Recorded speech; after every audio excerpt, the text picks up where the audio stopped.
উত্তরে milestone school and college ট্র্যাজেডিতে দগ্ধদের মধ্যে college শিক্ষিকা ফারজানা ইয়াসমিনকে ছাড়পত্র দিয়েছেন চিকিৎসকরা। আর বর্তমানে আইসিইউতে ভর্তি আছে দুজন। পাশাপাশি গেল 3 দিনে নতুন করে কেউ মারা যায়নি। এখন মোট 32 জন রোগী ভর্তি আছে।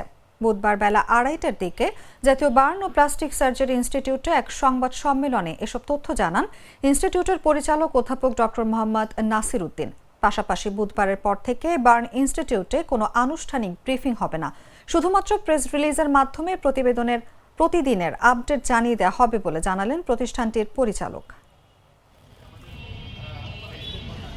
আমাদের আজকে এই মুহূর্তে আমাদের ভর্তি আছে 32 জন রোগী, 32 জন পেশেন্ট আছে। এদের মধ্যে চাইল্ড আছে 27 জন, অ্যাডাল্ট আছে 5 জন। চাইল্ডের মধ্যে 18 জন ফিমেল এবং 9 জন হচ্ছে মেল।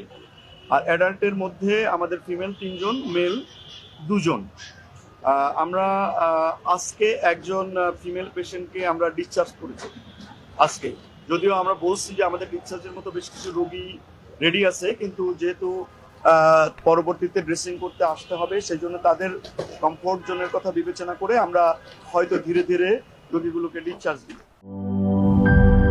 লাল সবুজের দেশে নতুন রঙের বেশে ঘরে বাহিরে সাজানো বলকে রেইনবো রেইনবো রেইনবো পেইন্টস রে সাশ্রয়ী দামে দেয়াল রাঙায় রেইনবো সবার রং সবার ঘরে ঘরে Rainbow Paints, the color of joy.